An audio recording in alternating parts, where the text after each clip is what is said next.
Hey, good evening, everybody. It's your favorite educator, Dr. Danielle Martin, here with Education is Freedom.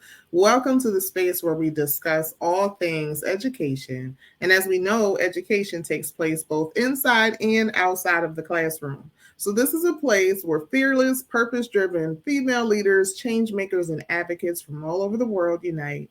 And so, let's tap in as I welcome my first guest. My first guest, I'm going to read her bio first, and then I'll have her come on inside the room here. Mrs. Dolorez Cobb-Jones is the oldest daughter of William Cobb and Louise Johnson Cobb. She was born and raised in Harrisburg, Pennsylvania, and attended school in the Harrisburg School District until graduation. She is married to Michael Jones, and they have one daughter, Asha, that lives in Wake Forest, North Carolina. After graduation from high school, she attended North Carolina A&T University her freshman year and then transferred to Howard University where she majored in education. Upon graduation from Howard, she landed a job as a teacher in the Harrisburg School District for several years, along with completing her master's degree from Penn State University and acquiring her certification, from Shippensburg University. Dolorez currently serves as the founder and CEO of Grandparents Involved from the Start Incorporated, otherwise known as G.I.F.T.S, which is a 501c3 nonprofit organization that is designed to provide resources, information, and support to grandparents that are raising their grandchildren between the ages of 5 and 18 years old. So I'm so excited to invite to the show Mrs. Dolorez Cobb-Jones. Good Yay! evening. Good Hello, evening. hello. Welcome. Welcome to Education is Freedom, where we discuss all things education, both happening inside and outside of the classroom. I did read your bio, but I want to tell the people this is like a full circle moment for me. Yes, you were an educator in the Harrisburg School District, and to all those out there listening and or watching, Mrs. Cobb was one of my teachers Mhm, in middle school, mhm, sixth and eighth grade. My English teacher, mhm, sixth and eighth grade, and my homeroom teacher. And mhm. so I'm so excited to have you here to talk about all of the great things that you're doing. So, welcome. Thank you. Thank you. So, the format of the show, I'm going to ask you a couple of questions. And then we're just going to jump right into it. In your bio, I did mention your organization Gifts, but I want to talk more about how you landed at this point. Um, because I thought you were retired. Retired people are the busiest people I know. So let's talk about Yes, well, as you know, if you speak to a lot of retirees, we are more busy now than we were when we were working full time. that. But how I landed here was as an educator, I oftentimes spoke to grandparents and parents of the students that we had, and it was mostly for behavior. You know, they came up to the school to talk to me as a principal and as a teacher about the struggles that they were going through. Um, I found that I was seeing more grandparents than parents, and they looked tired and they had a lot of questions and they were frustrated because they didn't know where to go to get help. So, as time went along, after I left the district, I thought of this nonprofit to support them.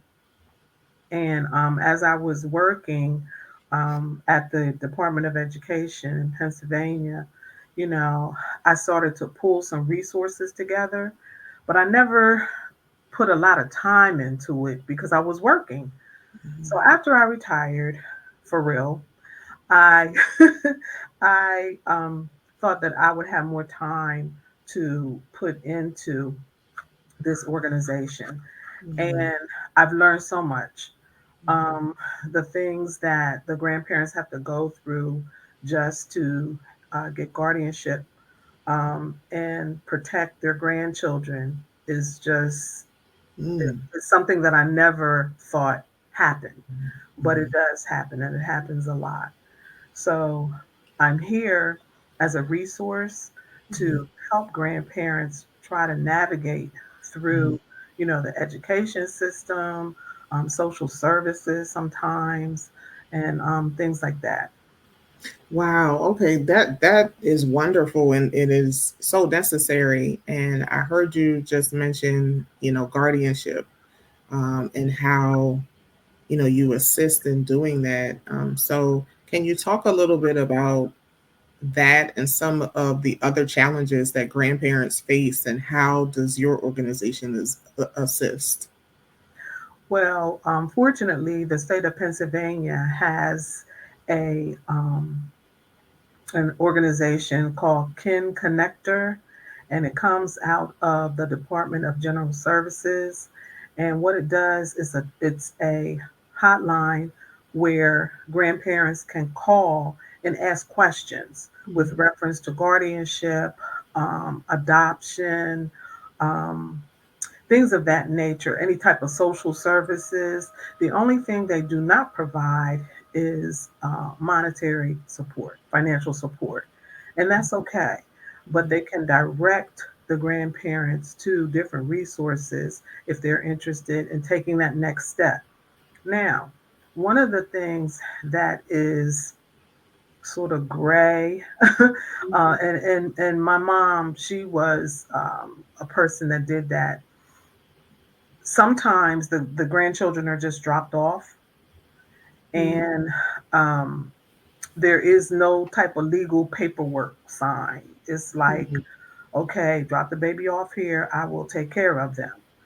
um, but that has since changed, mhm, because now you just can't do that anymore, because you have to have some type of documentation, even if you want to go up to the school to get information um, about a child, especially if they're in special education or if medication is involved. You have to have some type of documentation stating that you are the guardian of this grandchild. So it's things like that that a lot of the grandparents don't know about.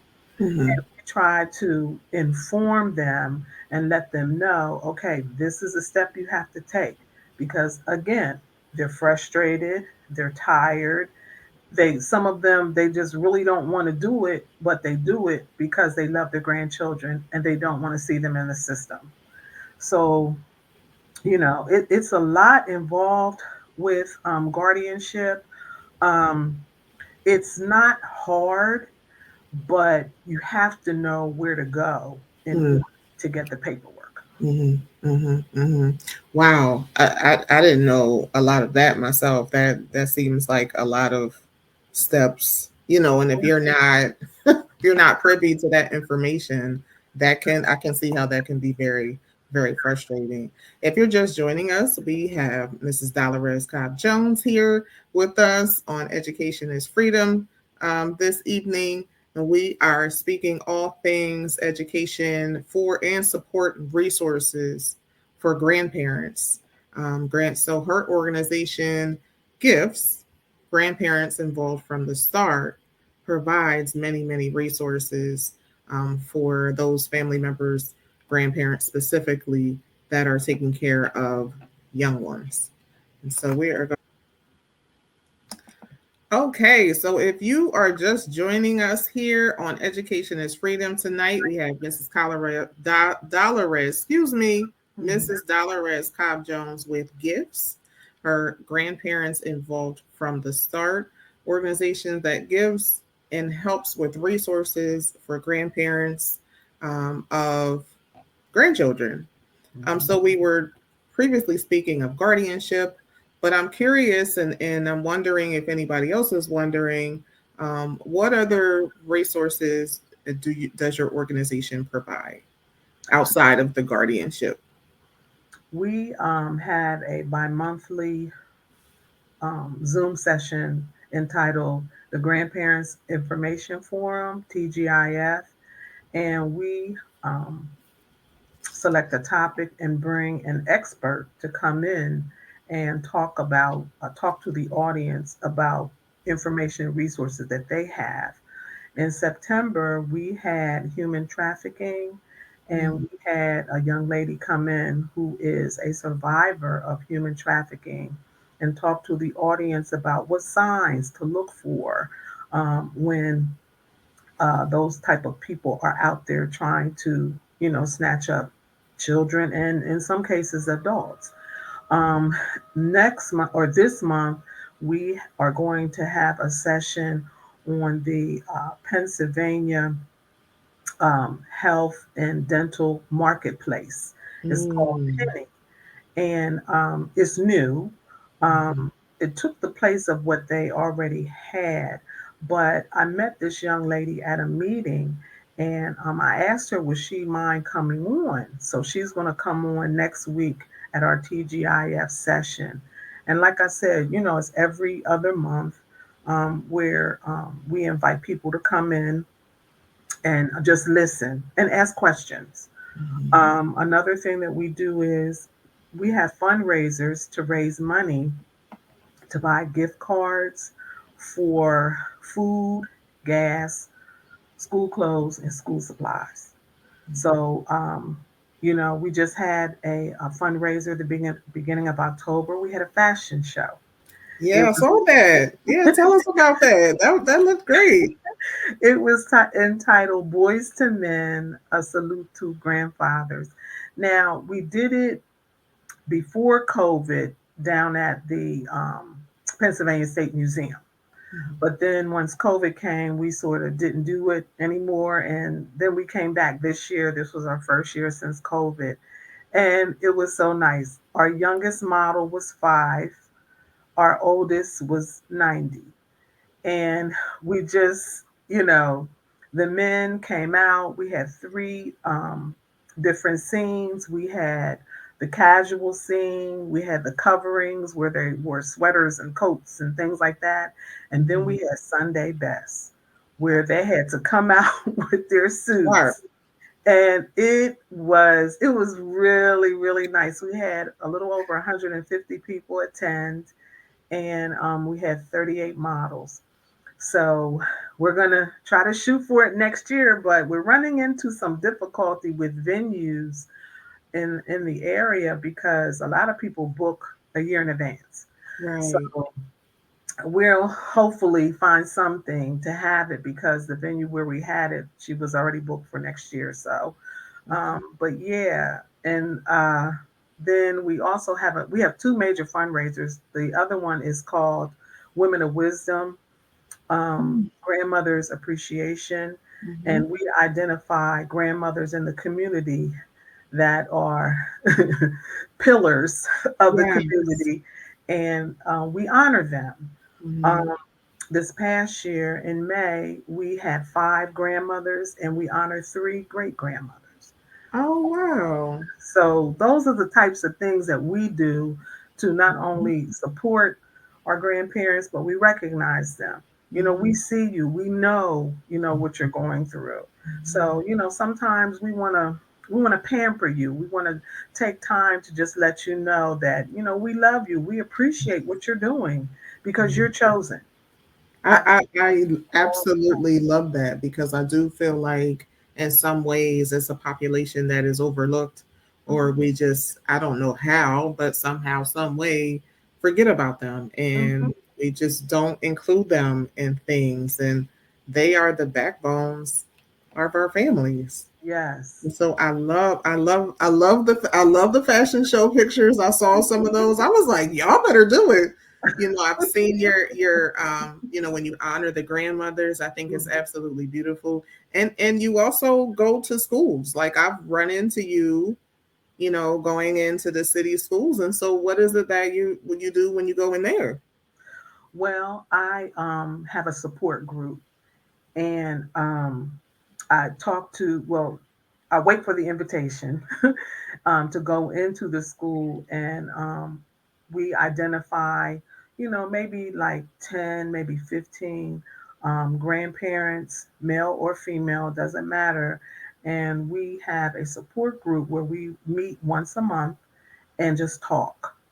because a lot of times they want to be in a space where they will feel free to share whatever, and everything is confidential. Mm-hmm. Even on our Zoom sessions, we don't record, because we want to maintain their privacy. So we go in and we talk to them, and we ask them, what do you want to do in this group? Now, last week, yeah, I think it was last week, I was at one of the schools, and actually, no, last month I was at one of the schools, and the grandparents had a lot of questions about how the school operates. And I told them, I said, I can't answer your questions because I don't work here. So they said, well, can you invite the principal? And I was like, well, sure. So the family engagement specialist and I worked together, and we invited the principal to come in, and um, he shared everything that he does in the building from the time the students come in until when they leave, and special events that he wants to have with them. And the grandparents, really truly appreciated that Mm-hmm. because he took the time to Mm-hmm. just sit, and it was like maybe 20 minutes, and they asked him some questions, and then of course he had to leave because he's busy, but Mm-hmm. things like that. Yeah. We try to provide information to them so that Mm-hmm. they know how to navigate, and know what Mm-hmm. questions to ask and what to do. Now let me tell you this: there's one school I went to. The grandparents have children up at the high school, grandchildren at the high school, and they're hearing a lot, you Mm-hmm. know, about the fights, and things are out of whack a little bit. They asked me, and I had to laugh. They asked me. They said, "Well, Miss Cobb-Jones, can you talk to the principal at the high school because we want a tour?" And I'm Okay, now. like, "Okay." I said, "So what are we doing on this tour?" And they said, because if I go up there and I see mine, I'm like, wait, wait, wait, Mm. wait, wait a minute. Uh-oh. I said, well, let's think about this. Mm-hmm. You just can't go up there and want to, snatch up your grandchild because they're not behaving. I said, let's think about this and let's Mm-hmm. talk about it because I don't want to go up there and approach the principal. And he is like, well, what are they going to do? Right, right. Look out for their safety too. Yeah, yeah. So I, that's I love that though. I love that just from that story, what I'm hearing is empowerment. Like you are a person who is inspiring them and empowering them to learn more about the educational system, to see how they can become actively involved, even if they do want to snatch up the grandkids for a minute. Let's think about that, and let's see how we can do that in another way. Because it's not like back in the day where you can do that and not get in trouble. right. It's like levels to this, but I love that they are thinking that like they want to be involved. They want more. They want to be in the building. I think this goes for you too. But when I was teaching, I felt like there was a time period where no parents wanted to really come in, Mm-hmm. let alone grandparents. Mm-hmm. And I think that has a lot to do with the school environment as well. Right. Are we welcoming? Are we allowing people to come in? Are our doors open? Like the school essentially belongs to the community. Mm-hmm. So are we sending that message? And then you have situations where sometimes parents can't come. They can't be actively involved. They're working. They don't have a babysitter. All the things going on. But I do love that story. I do love that story.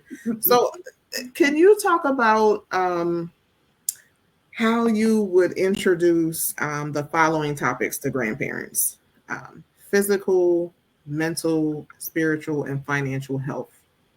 Why would that be important for the grandparents to know? I actually did a series. I wrote a grant, and in that grant, I wanted some funding to support. some grandparents to come and listen to, again, different experts Mm-hmm. to talk about how they can take care of themselves. Mm-hmm. Our organization basically looks to make sure that the grandparent is good. You know, if the grandparent is good, then everything else will fall into place. So for the physical health, you know, we brought in a nurse, and she talked about the different types of testing that grandparents at a particular age should make sure they get. Mm-hmm. Um, you know, like your mammogram, you know, making sure that your blood levels, you know, for high blood pressure and diabetes and all those things are under control. Um, and you know, she just talked to them about, you know, making sure that you are contacting your doctors, especially if you start beginning to feel a certain type of way, Mm-hmm. because most of the grandparents that I work with, they have little ones. They have, you know, some under 5, some in elementary school, not that many in the high school, but a lot in preschool and elementary, and some in the middle. And they can be worn out, you know. Mm-hmm. So we just invite somebody in to tell them, okay, you know, make sure that you are eating right, make sure that you are um, taking a walk or taking a mental break, just giving them different tips that they can do to take care of themselves. Um, for the mental, it's interesting because some of the grandparents feel that um, they didn't do a good job in raising the parent. Mm-hmm. You know, so that weighs heavy on Mm-hmm. them because it's like, okay, you know, why am I raising your child when I already raised you? And, you know, what did I do wrong? And things like that. So we invited a person to come in and talk about mental health, you know, some things that you can do, strategies that you can do if you feel yourself going down that road, especially the one of depression. So, Mm-hmm. and then for the financial, that's a biggie Mm-hmm. because some of the grandparents who have worked and are now retired and living off of retirement, they just don't have enough. They, Yeah. they don't have enough money. They don't have enough money to buy the food and the school clothes. And I'm working with a lady at my church right now. She has a 5, this is her great granddaughter who's 5. Okay. And she's trying to get guardianship. And, you know, there's a lot going on with the parent. And she just asked me, she said, well, where can I get some money? Mm-hmm. And that was her main concern. So I'm working with her because there are some organizations that provide money, but of course you got to fill out all this paperwork and stuff. Um, then for the spiritual, we brought in a preacher, All right now. and they talked about prayer and Mm-hmm. faith, and you know how you know, just pray and rely on your faith. And you know, she didn't push it on them. She Mm-hmm. just, you know, talked about it. And it Mm-hmm. was in a way where it wasn't like, oh, if you're not saved or if you don't go to church, you're going to hell and all. No, it wasn't that. Right. It was very general and open, and they had a lot of questions and things like that. But I felt the series was very good because it did help that group of grandparents who were struggling. You Okay. know, the ones Okay. I identified, they were really struggling because the one, she her the child's mom moved to Atlanta, but was coming back and forth. And she was like, you know, and I was asking her, I'm like, well, okay, well, how long are you going to be in this role? And she didn't know. And then Wow. the daughter didn't want to leave her, the grandmom. You know, it was just a lot going on. Mm-hmm. But Mm-hmm. Mm-hmm. Hmm. I think sometimes when they pause and just sit back and think about how they're going to make the next step, that it helps them a Yeah, lot. yeah. I So love that. I love that you did a whole series. Now, is that something that you will continue to do, or was that like a one-time thing, or is it open to like any grandparent that can come and I want to do it again. okay. Um, One of the things that I gave, well, when I wrote the grant, I got money to buy the gift cards, Hmm. and and that sort of helped Hmm. because I told them we had a 4 topic series, and you have to come, you have to attend each one, and we did it via Zoom, Okay. because in the wintertime, like now, Hmm. they don't come out, Yeah. and I don't want them to come out. I don't want Yeah. to go out myself at night. Right. So we do a lot via Zoom, and they have to be in attendance, and they were, they Hmm. were. So I do want to do it again, um, because I learned myself. I Yeah. learned a lot myself. So Yeah. Now let me ask you. This wasn't a part of my questions, but as I'm listening to you, do you take like do you accept donations from anybody, or you just strictly write grants and that's how you get the funding? I'll take $1 off the street. No, seriously. I do. I do. We do take donations. Okay. We do. We write grants. So if anybody, wants to donate, and there are some people that do, Hmm. some of my relatives, they're like, I can't come to your event, but I can give you this. Right, And right, I'm right, like, right. okay, well, thank you. And So, I'll tell you why I asked the question. I asked the question because this is a global podcast. We are on a global podcasting network, right? Through the She Is Still Dope. And so there are people all across the country, all across the world listening to this. And so she said she'll take $1, y'all. If you want to donate or give to this organization who does such wonderful things for the most important population, one of the most important populations out here, which are the grandparents, the backbone of our families. If you want to sow a seed or give to mhm. her, to her organization, we have it running across the bottom of the screen in the ticker tape. You can connect with gifts. There is the Facebook page that we have running there, the Instagram, and also the website. And so if one would go to the website, are they able to, is there like a donation button, something that could, okay, okay, Yes, yes, okay. they can donate through the website.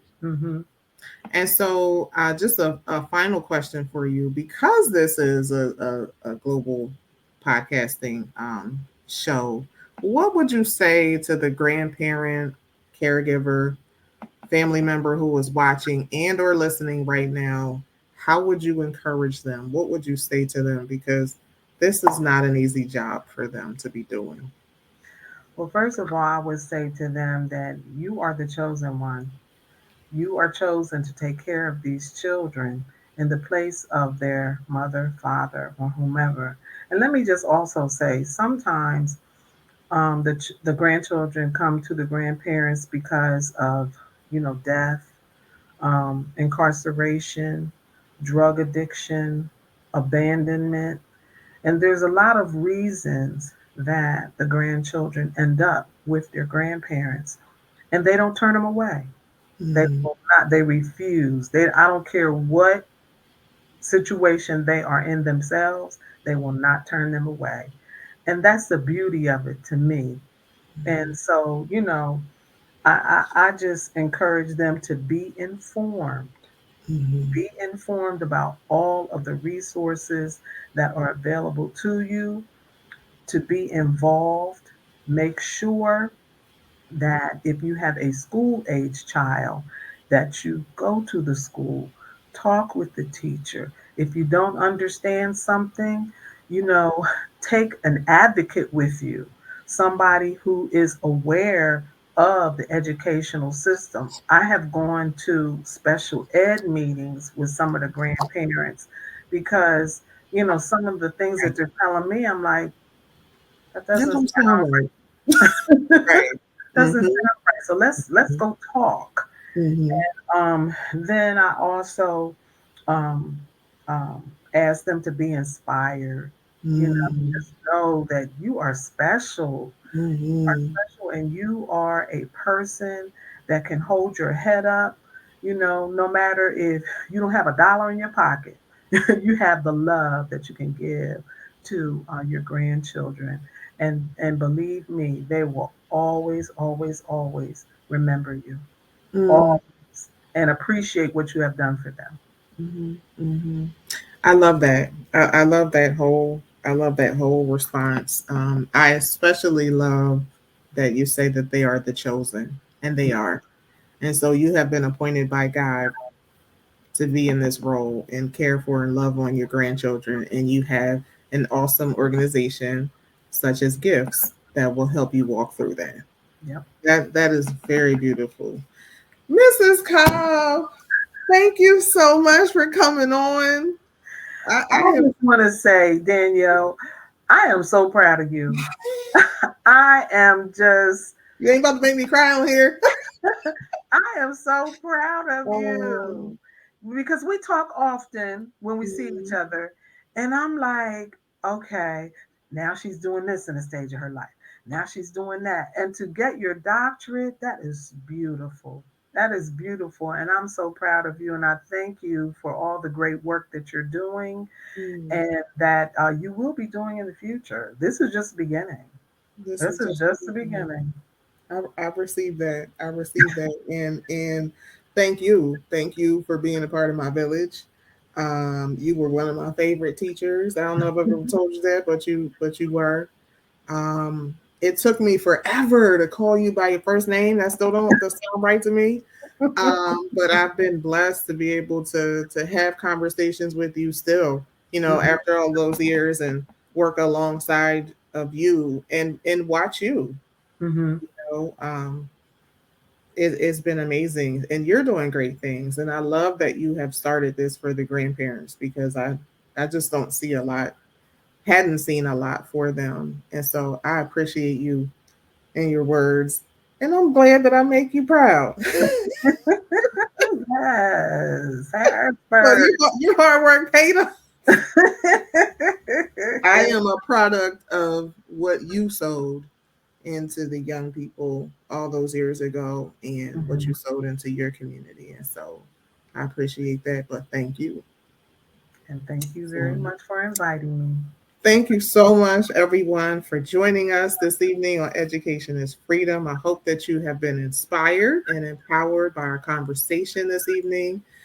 This show airs the second and the fourth Tuesday of every month. So I'm personally inviting you to remain connected by downloading our She Is Still Dope app, following us on all social media platforms, and you can follow Mrs. Dolorez Cobb-Jones on Facebook, Instagram, and also her website, Gifts Give a Life. So thank you so very much. Until next time, keep shining and never stop learning.